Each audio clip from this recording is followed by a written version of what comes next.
साइंसी तहकीक से ये बात साबित हो चुकी है कि कायनात को तख्लीक हुए तकरीबन 20 अरब साल हो गए हैं।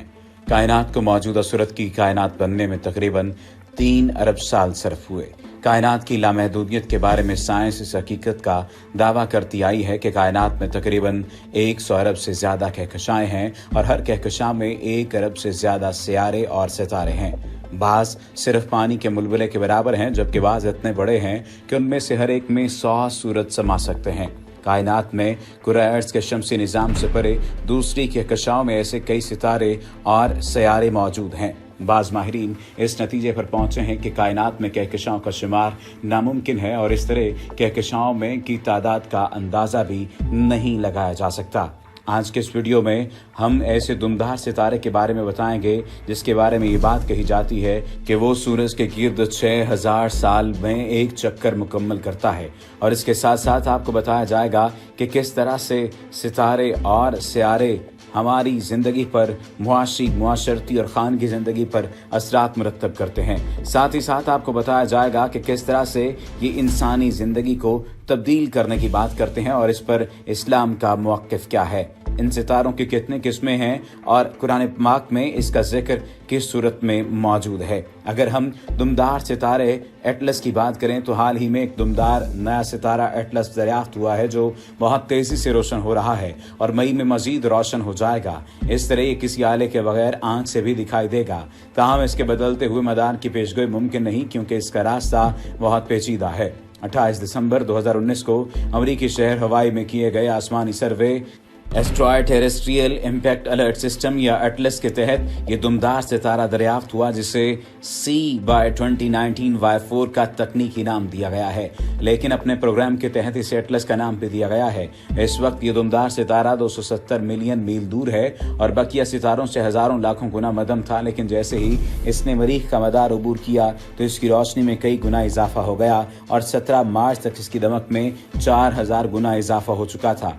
अब बाज़ सादा दूरबीनों से इसको देखा जा सकता है। अगर इस दुमदार सितारे की रोशनी इसी तरह बढ़ती रही तो मुमकिन है कि मई के पहले हफ्ते में कदरे तारीक माहौल में इसे किसी आले के बगैर देखना मुमकिन हो जाएगा। इसकी वजह यह है कि दुमदार सितारा धीरे धीरे सूरज की जानिब बढ़ रहा है और इस पर पड़ने वाली सूरज की शुआओं से इसका मादा घुल कर बिखर रहा है, जिससे रोशनी खारिज हो रही है। वाशिंगटन में नेवल रिसर्च लैब से वाबस्ता फल्कियात दान कॉर बॉटमेस कहते हैं कि इस वक्त एटलस से जमी हुई गैसें भाप बनकर उड़ रही हैं और इसी वजह से ये तेजी से दहक रहा है। 31 मई को ये सूरज से ज़्यादा करीब तरीन मकाम पर होगा और सयारा अतार्द जितनी दूरी तक होगा। नासा के मुताबिक एटलस दुमदार सितारा हमारे सूरज के गिर्द हर 6000 साल में एक चक्कर मुकम्मल करता है और ख्याल है कि 1884 में दरियाफ्त होने वाले एक दुमदार सितारे का ये टूटा हुआ हिस्सा है।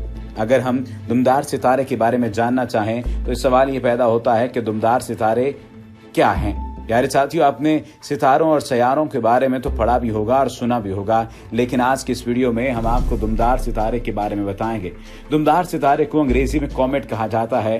कॉमेट लातीनी जुबान का लफ्ज़ कॉमेटा से माखूज है, जिसका मतलब है लंबे बालों वाली। दुमदार सितारे में खुद रोशनी नहीं होती, वो सूरज की रोशनी को मुनक्स करते हैं। इनका मकाम सूरज के मुकाबले में बरखिलाफ तब्दील होता रहता है और ये सूरज के गिर्द चक्कर लगाते हैं। अगरचे इनका महवर हद से ज़्यादा बैज़वी होता है, इसलिए कभी तो ये सूरज के बिल्कुल करीब आ जाते हैं और कभी प्लूटो से भी आगे निकल जाते हैं। इनकी रफ्तार सूरज के फासले की बुनियाद पर तब्दील होती रहती है। जब ये सूरज के बिल्कुल करीब होते हैं तो इनकी रफ्तार तेज़ हो जाती है और जैसे जैसे सूरज से दूर होते जाते हैं इनकी रफ्तार कम होती जाती है। दुमदार सितारे के 3 हिस्से होते हैं: सर, कलब, दुम। दुमदार सितारे का मादा नहायत ही बादल से भी ज़्यादा लतीफ़ होता है। इस वजह से दुमदार सितारे के जिस्म में तारे चमकते हुए नजर आते हैं। इनकी दुम बहुत लंबी होती है, हत्ता के बाज़ दुमदार सयारों की दुम करोड़ों मील लंबी होती है। कलब दरमियानी रोशनी हिस्से को कहते हैं और कलब के आगे एक धुंधला सा मादा होता है। दुमदार की दुम हमेशा सूरज के मुकाबले में दूर रहती है, चाहे वो सूरज की तरफ आ रहा हो या सूरज से दूर जा रहा हो। कॉमेट लवजॉय नामी दुमदार सितारा कुछ अरसा कबल ज़मीन के करीब से गुजरा था। अब ये सितारा 8000 साल बाद नजर आएगा।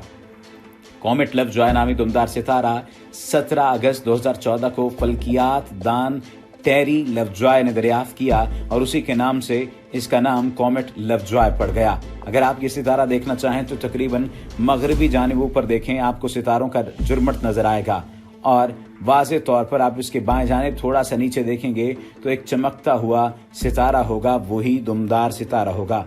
लेकिन सवाल ये पैदा होता है कि किस तरह से ये हमारी ज़िंदगी पर असरअंदाज होते हैं और क्या वाक़तन आने वाले साल क़यामत के साल होंगे।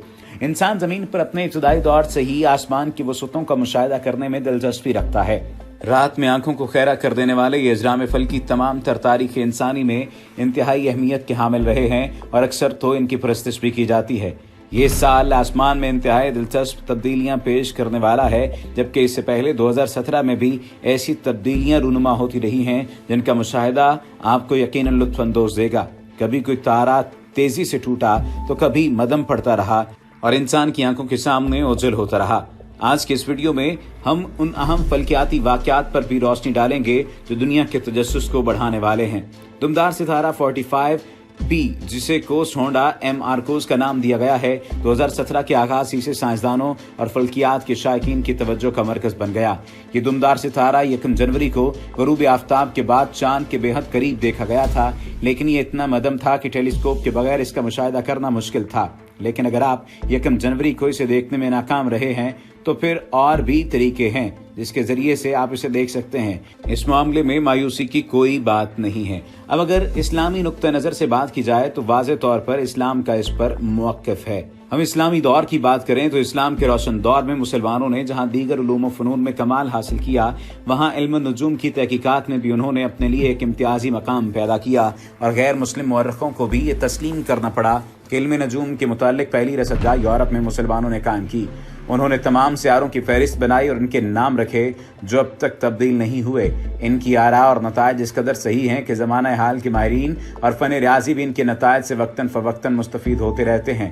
तारीख़ के औराक़ को पलट कर देखें तो आगाज़ दुनिया के मुतालिक मुर्रख़ीन ने मुख्तलिफ़ आरा पेश की। सबसे पहले माहिरीन फ़न अपनी राय ज़ाहिर करते हुए कहते हैं कि ज़मीन व आसमान आपस में मिले हुए थे और हज़ार बरस तक मकाम शम्स से आग के शोले निकलते रहने के बाद अल्लाह ताला ने इसकी तकसीम फरमाई। इस राय से हम इत्तेफ़ाक़ करते हैं क्योंकि अल्लाह ताला कुरान मजीद में इरशाद फरमाते हैं, क्या इन काफिरों ने नहीं देखा कि आसमान व ज़मीन मिले हुए थे, बस हमने इन दोनों को जुदा किया। जब अल्लाह ताला ने ज़मीन और आसमान को अपने हुक्म से जुदा किया तो सियारा शम्स को इन सब सियारों के दरमियान कायम किया और सियारा शम्स के ऊपर की जानिब 3 सियारों यानी ज़ुहल, मुश्तरी, मरीख को और इसके निचली जानिब 3 सियारों यानी ज़ुहरा, तार्द और कमर को कायम किया। आलमान नजूम ने सियारा शम्स के ऊपर की जानिब सियारों को अलवी और इसकी निचली जानिब जो सियारे वाक़े हैं उन्हें सफल करार दिया और ये तमाम सियारे अपनी अपनी हरकत सादियत व नहूसत का अलग-अलग हुक्म रखते हैं। माहिरीन फ़न ने इन सियारों को दिनों से मंसूब किया है और ये हर सियारे को एक दिन का मालिक करार दिया है और ये फैसला बिल्कुल दुरुस्त साबित होता है क्योंकि अल्लाह ताला ने कुरान करीम में फरमाया है कि हमने बनाया ज़मीन व आसमान को 6 दिनों में और इसी तरह हर दिन अलग-अलग शान रखता है। अरबी में नजूम के लफ्ज़ी मानी तारों के हैं। नजम तारा को कहते हैं और नजूम जमा का लफ्ज़ है। इन तारों की 2 किस्में होती हैं। एक वो तारे हैं जो एक ही जगह खड़े हुए हैं और दूसरी किस्म वो है जो सैर करते हैं। इनको जलते हुए तारे या सयारे कहते हैं।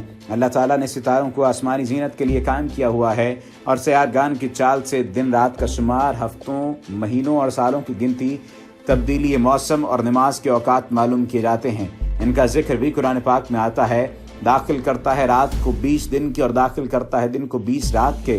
मुसख्खर किया है सूरज और चांद को हर एक मुकर्रर वक्त तक जलते रहें। वैसे इल्म नजूम का चर्चा मिस्र बाबुल नैनवा में शुरू हुआ और सबसे पहले यूनान में फिसागोरस और इसके शागिर्दों ने अफलाक का पूरा तसव्वुर कायम किया और ये जाहिर किया कि सियारे और सितारे कड़ों में जुड़े हुए हैं और ये कड़े एक दूसरे के गिर्द चक्कर लगाते हैं। उनके बाद इनके नज़रिए की मशहूर फ़लसफ़ी अरस्तू ने भी तस्दीक की।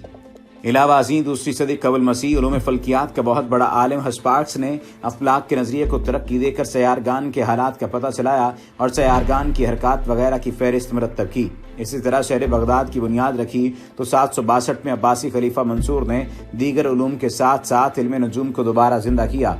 उस वक्त इस नए शहर की बुनियाद कायम करने वालों में 2 नजूमी भी शामिल थे। एक का ताल्लुक ईरान से था और दूसरे का ताल्लुक हिंद से था जिसका नाम मानक या मानकर था। बगदाद पहुंचकर खलीफा मंसूर के दरबार में हाजिर हुआ और इल्म नजूम की एक किताब पेश की जिसका नाम सने हिंद था। اس طرح خلیفہ ہارون الرشید کے عہد میں المحبتی کتاب کا ترجمہ ہوا اور اسی طرح کتابوں کا سلسلہ جاری و ساری رہا۔